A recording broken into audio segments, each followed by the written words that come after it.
Finally much awaited cinema ಕೇಡಿ release ಆಗಿದೆ and Prem sir ಅವರ ಡೈರೆಕ್ಷನ್ ಅಲ್ಲಿ ವಿನ್ ಆಗ್ತಾರ, ಧ್ರುವ ಸರ್ಜಾ ಅವರ ಡಿಫ್ರೆಂಟ್ ಆಗಿ ಕಾಣ್ತಾರ ಅಂತೆಲ್ಲ ನೋಡ್ಕೊಂಡ್ ಬರೋಣ. ವಿಡಿಯೋ ಕೊನೆ ತನಕ ನೋಡಿ, ಇಷ್ಟ ಆದ್ರೆ ಸಬ್ಸ್ಕ್ರೈಬ್ ಮಾಡಿ ಸಪೋರ್ಟ್ ಮಾಡಿ. ಪ್ರೇಮ್ ಸರ್ ಅವರ ಮೂವಿ ಮೇಕಿಂಗ್ ಸ್ಟೈಲ್ ಜಾಸ್ತಿನೇ ಇಟ್ಟಿದ್ದಾರೆ. ಲೈಕ್ ಸಿನಿಮಾ ಸ್ಟಾರ್ಟ್ ಆಗೋದು ಜೈಲಿಂದ, ಸೊ ಜೈಲಿಂದ ಬಂದ ಕಾಳಿದಾಸ ದ ಡೆವಿಲ್ ಆಗಿ ಯಾಕೆ ಬದಲಾಗ್ತಾನೆ, ಇದೇ ಟೈಮಲ್ಲಿ ಒಂದು ಸಣ್ಣ ಕಾರಣದಿಂದ ಸಿನಿಮಾ ಕಂಪ್ಲೀಟ್ ಡೈರೆಕ್ಷನ್ ಚೇಂಜ್ ಆಗ್ಬಿಡುತ್ತೆ. ಸೊ ಅದೇನು, ಕಾಳಿ ಯಾಕೆ ಅಂಡರ್ ವರ್ಲ್ಡ್ಗೆ ಎಂಟ್ರಿ ಕೊಡ್ತಾನೆ, ಅಲ್ಲಿಂದ ಅವನ್ ಲೈಫ್ ಹೇಗೆ ಟರ್ನ್ ಆಗುತ್ತೆ ಅನ್ನೋದೆಲ್ಲ ನೀವು ಸಿನಿಮಾ ನೋಡಿನೇ ತಿಳ್ಕೋಬೇಕು. ಫಸ್ಟ್ ಹಾಫ್ ಅಲ್ಲಿ ಕಾಳಿ ಕ್ಯಾರೆಕ್ಟರ್ ಎಸ್ಟಾಬ್ಲಿಷ್ ಮಾಡ್ತಾ ಒಬ್ಬ ಸಾಮಾನ್ಯ ಹುಡುಗ ಅಂಡರ್ ವರ್ಲ್ಡ್ಗೆ ಹೇಗೆ ಎಂಟ್ರಿ ಕೊಡ್ತಾನೆ, ಅದಕ್ಕೆ ಕಾರಣ ಏನು, ಫ್ಯಾಮಿಲಿ ಸೆಂಟಿಮೆಂಟ್, ಅಣ್ಣ ತಮ್ಮನ ಬಾಂಡಿಂಗ್, ರೌಡಿಸಮ್, ಗ್ಯಾಂಗ್ ವಾರ್ಸ್ ಇವೆಲ್ಲ ಚೆನ್ನಾಗಿ ತೋರಿಸಿದ್ದಾರೆ. ಅಂಡ್ ಇಂಟರ್ವಲ್ ಬ್ಲಾಕ್ ಕೂಡ ತುಂಬಾ ಪವರ್ಫುಲ್ ಆಗಿದೆ.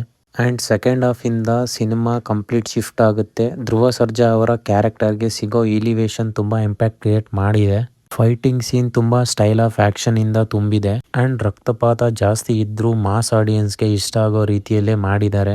ಇನ್ನು ಪರ್ಫಾರ್ಮೆನ್ಸಸ್ ಕಡೆ ಬಂದ್ರೆ ದೊಡ್ಡ ಸ್ಟಾರ್ ಕ್ಯಾಸ್ಟ್ ಇಟ್ಟು ಎಲ್ರಿಗೂ ಜಸ್ಟಿಫೈ ಮಾಡೋದು ಕಷ್ಟ. ಅದರಲ್ಲಿ ಪ್ರೇಮ್ ಸರ್ ಫುಲ್ ಮಾರ್ಕ್ ತಗೊಂಡಿದ್ದಾರೆ. ಪ್ರತಿಯೊಂದು ಕ್ಯಾರೆಕ್ಟರ್ ಕೂಡ ಕತೆಗೆ ಹೆಲ್ಪ್ ಮಾಡುತ್ತೆ.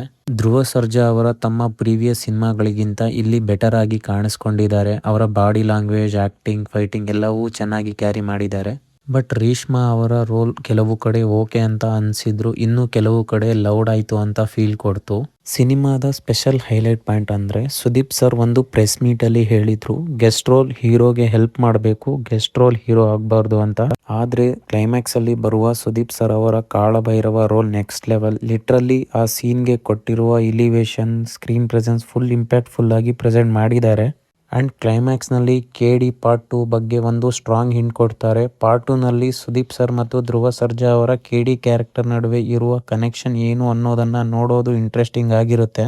ಇನ್ನು ಮ್ಯೂಸಿಕ್ ವಿಚಾರಕ್ಕೆ ಬಂದ್ರೆ ಪ್ರೇಮ್ ಸರ್ ಅವರ ಸಾಂಗ್ಸ್ ಅಂದ್ರೇನೆ ಎಲ್ರಿಗೂ ಇಷ್ಟ. ಇಲ್ಲೂ ಕೂಡ ಸಾಂಗ್ ಪ್ಲೇಸ್ಮೆಂಟ್ ಚೆನ್ನಾಗಿದೆ. ಅರ್ಜುನ್ ಜನ್ಯ ಅವರ ಮ್ಯೂಸಿಕ್ ಸಿನಿಮಾಗೆ ಒಳ್ಳೆಯ ಬೂಸ್ಟ್ ಕೊಟ್ಟಿದೆ. ಇನ್ನು ಸಿನಿಮಾಟೋಗ್ರಫಿ 70s ಟೈಮ್ ಲೈನ್ ನ ತುಂಬಾ ನೀಟಾಗಿ ಕ್ಯಾಪ್ಚರ್ ಮಾಡಿದ್ದಾರೆ. ಬಟ್ ಕೆಲವು ಸೆಟ್ಗಳು ಆರ್ಟಿಫಿಷಿಯಲ್ ಆಗಿದಾವೆ ಅಂತ ಕೂಡ ಅನ್ಸುತ್ತೆ. ಸೊ ಓವರ್ ಆಲ್ ಆಗಿ ಕೇಡಿ ದ ಡೆವಿಲ್ ಒಂದು ಕಂಪ್ಲೀಟ್ ಮಾಸ್ ಎಂಟರ್ಟೈನರ್ ಸಿನಿಮಾ. ಆಕ್ಷನ್, ಸ್ಟೈಲ್ ಅಂಡ್ ಆಟಿಟ್ಯೂಡ್ ಇಂದ ಪ್ಯಾಕ್ ಆಗಿದೆ.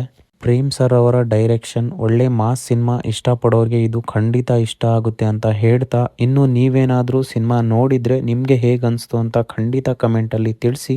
ಅಂಡ್ ನಾವು ಮಾಡೋ ಕಂಟೆಂಟ್ ಇಷ್ಟ ಆದ್ರೆ ಚಾನೆಲ್ಗೆ ವಿಸಿಟ್ ಮಾಡಿ, ಇಷ್ಟ ಆದ್ರೆ ಮಾತ್ರ ಸಬ್ಸ್ಕ್ರೈಬ್ ಮಾಡಿ ಸಪೋರ್ಟ್ ಮಾಡಿ ಅಂತ ಹೇಳ್ತಾ ಸಿಗುವ.